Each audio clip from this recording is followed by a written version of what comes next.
Good morning. ప్రభువైన యేసుక్రీస్తు వారి పరిశుద్ధ నామంలో అందరికీ శుభాలు. ఈరోజు మన అనుదిన ఆత్మీయ ఆహారంగా రోమీలికి రాసిన పత్రిక 11వ అధ్యాయము 23వ వచనాన్ని ధ్యానించుకుందాం.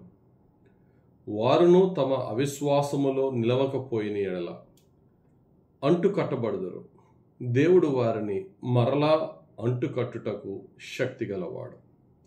ఇక్కడ 3 మాటలు మనం తెలుసుకోవాలి.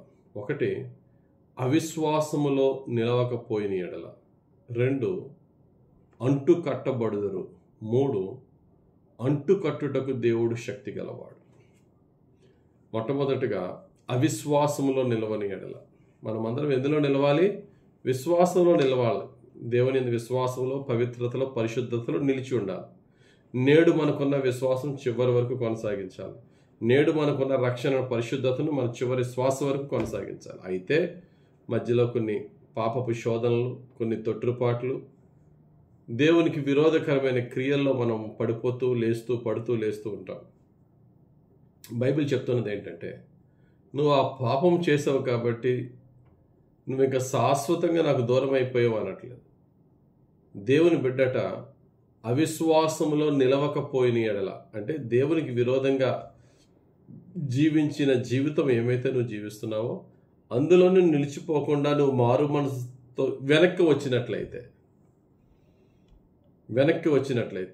నీ పాపం నుంచి మరలా బయటకు వచ్చినట్లయితే నీవేం చేయబడతావట? అంటు కట్టబడదువు.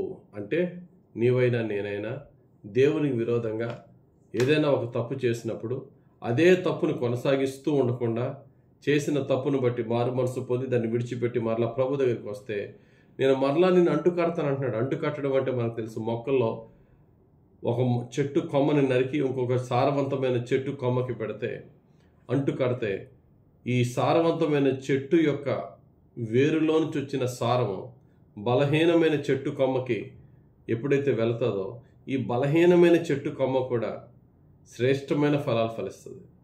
కొమ్మలో ఏమీ లేదు, ఆ కొమ్మకి సారాన్ని పంపించే శ్రేష్టమైనటువంటి సారము ఆ యొక్క వేరుల నుంచి వచ్చి ఆ శ్రేష్టమైన చెట్టుకి అంటు కట్టబడితే పనికి మాలిన కొమ్మ ఎలా ఫలిస్తుందో నా జీవితాలు దేవునికి విరోధంగా దూరం అయిపోయి పనికి మాలిన బ్రతికిన మన జీవితాలు మారు మనసు పొంది ప్రభు దగ్గరికి వస్తే క్రీస్తుతో అంటు కట్టబడినప్పుడు మరలా దేవుడు మనను ఫలింపచేస్తాడు, బాగు చేస్తాడు.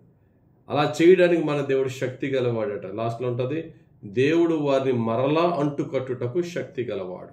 కనుక దేవుడు ఖచ్చితంగా మనల్ని క్షమిస్తాడు, మరలా మనల్ని పరిశుద్ధపరుస్తాడు, మరలా మనను బలపరిచి దేవుళ్ళు స్థిరపరుస్తాడు. మనం చేయవలసింది ఏంటట? చేసిన పాపం ఎలాగే చేసేసాను కదా అని కంటిన్యూ చేయొద్దు. ఆల్రెడీ పాపంలో పడిపోయాను కదా, ఒక పాపం చేసిన 10 పాపాలు చేసినా ఒకటి కదా అని అలా కంటిన్యూ చేద్దాం అనుకోవద్దు. ఈవెన్ నా ఇప్పుడైనా సరే, నిన్నటి వరకు చేసావు కానీ మరలా ఇప్పుడు వచ్చేయి. ఉదయం చేసావా, ఫోన్ చేసావు కానీ ఇప్పుడన్నా మారు మనసు పొందు అని దేవుడు ఎప్పుడు కూడా ఆయన 2 చేతులు చాపి మనల్ని పిలుస్తున్నాడు. అందుకనే బైబిల్ ఏం చెప్తుందంటే, యోహాను రాసిన మొదటి పత్రిక 3వ అధ్యాయం 6వ వచనంలో ఆయన యందు నిలిచి ఉండు వాడెవడనూ పాపము చేయడు అనుంది. పాపము చేయువాడెవడను ఆయనను చూడలేదు, ఎరుగను లేదు. వాస్తవానికి యోహాను రాసిన మొదటి పత్రిక 3వ అధ్యాయం 6వ వచనం కరెక్ట్ ట్రాన్స్లేషన్, తెలుగు ట్రాన్స్లేషన్ మరొకటి వాడుక భాషలో తర్జుమా చేసిన దాంట్లో ఇంకా బాగా తర్జుమా చేశారు. ఇక్కడ ఆయన యందు నిలిచి ఉండి వాడెవడను పాపము చేయడు అని ఉంది. వాస్తవానికి ఏముండాలో తెలుసండి?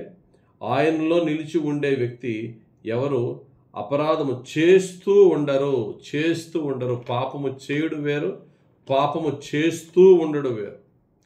ప్రతి ఒక్కరం పాపంలో పడతాం లేస్తాం. యేసయ్య కృప మనల్ని లేపుతుంది.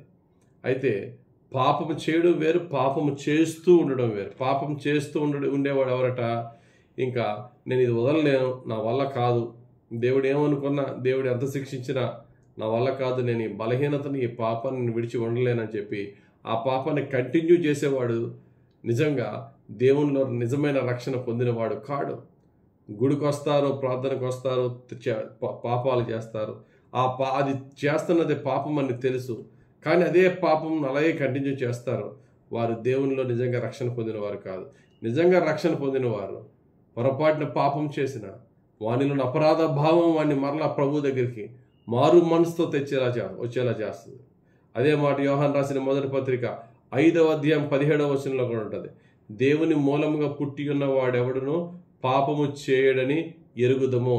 దానికి సరైన ట్రాన్స్లేషన్, దేవుని వల్ల జన్మించిన వాడెవడు పాపము చేస్తూ ఉండడని మనకు తెలుసు. పాపం చేయడం వేరు, పాపం చేస్తూ ఉండడం వేరు. నిన్నటి వరకు పాపం చేసామా, సరే. మరలా దేవుడు ఈరోజు 2 చేతులు చాపి వచ్చే ఇంకా ఈ రోజు నుంచి అన్న దాన్ని మానే అంటున్నాడు. పాపం చేస్తూ కంటిన్యూ చేద్దాం. చేసిన తప్పును బట్టి మారు మనసు పొంది ప్రభు దగ్గరికి వస్తే మన దేవుడు ఎవరట? తిరిగి అంటు కట్టుటకు, యేసుక్రీస్తు యొక్క పరిశుద్ధతలో తిరిగి మనల్ని కలపటానికి మన దేవుడు వారిని మరలా అంటు కట్టుటకు శక్తి గలవాడు, క్షమించుటకు శక్తి గలవాడు, కృప చూపుటకు శక్తి గలవాడు, మరలా మన జీవితాన్ని బాగు చేయుటకు శక్తి గలవాడు. పాపం యొక్క శాపం వల్ల నాశనము కాకుండా మన పాప శాపాన్ని ఆయన సిలువ మీద ఆయన భరించాడు కనుక శాపాన్ని కొట్టివేసి తిరిగి మరలా మనల్ని దీవించడానికి శక్తి గలవాడు యేసుక్రీస్తు ప్రభు. ఆయన పాదాల యొద్దకు మారు మనసుతో వద్దాం, దేవుని యొక్క కృపను పొందుకుందాం. దేవుడు తన పరిశుద్ధ వాక్యం దీవించి పాపం చేస్తూ ఉండే స్థితిలో నుండి మారు మనసుతో మరలా రక్షణతో, మారు మనసుతో ప్రభు పాదాల యొద్దకు వచ్చి రక్షణతో మనలను తీర్చిదిద్ది సంపూర్ణమైన రక్షణ, మన చివరి శ్వాస వరకు కొనసాగే రక్షణ పరిశుద్ధ ఆత్ముడు యేసయ్యలో మనకు ప్రసాదించునుగాక. ఆమేన్. మహిమగల తండ్రి, ఈ దినం ఇచ్చిన వాక్యం బట్టి వందనాలయ్యా. ఈ వాక్యము మా జీవితాలకి ఒక గొప్ప ఆదరణ, ప్రోత్సాహము అయ్యా. మా పాపం నుంచి బయటకు వచ్చి మారు మనసుతో నిన్ను వెంబడించడానికి ఒక ప్రేరణగా మా జీవితంలో ఫలింపచేసి మమ్మల్ని రక్షించమని, మమ్మల్ని పరిశుద్ధపరచమని, మరలా నూతనపరచమని, మమ్మలను నీ పరిశుద్ధతలో నూతనపరిచి నీ రక్షణను మాలో స్థిరపరచమని యేసుక్రీస్తు వారి పరిశుద్ధ నామములో ప్రార్థిస్తూ నీ పాదాలకు మమ్మల్ని అప్పగించి వేడుకొంచున్నాం మా పరమ తండ్రి. ఆమెన్. మన తండ్రిని యెహోవా దేవుని యొక్క ప్రేమ, రక్షకుడైన యేసుక్రీస్తు వారి కృప, ఆదరణకర్త అయిన పరిశుద్ధాత్మ దేవుని పరిశుద్ధాత్మ అభిషేకము హెచ్చుగా మన పెదిగి వచ్చి ఇప్పుడెల్లప్పుడు మనను రక్షించి కాపాడి అభిషేకించి దీవించును గాక. Amen, amen, amen, amen, amen. God bless you. Have a very blessed day.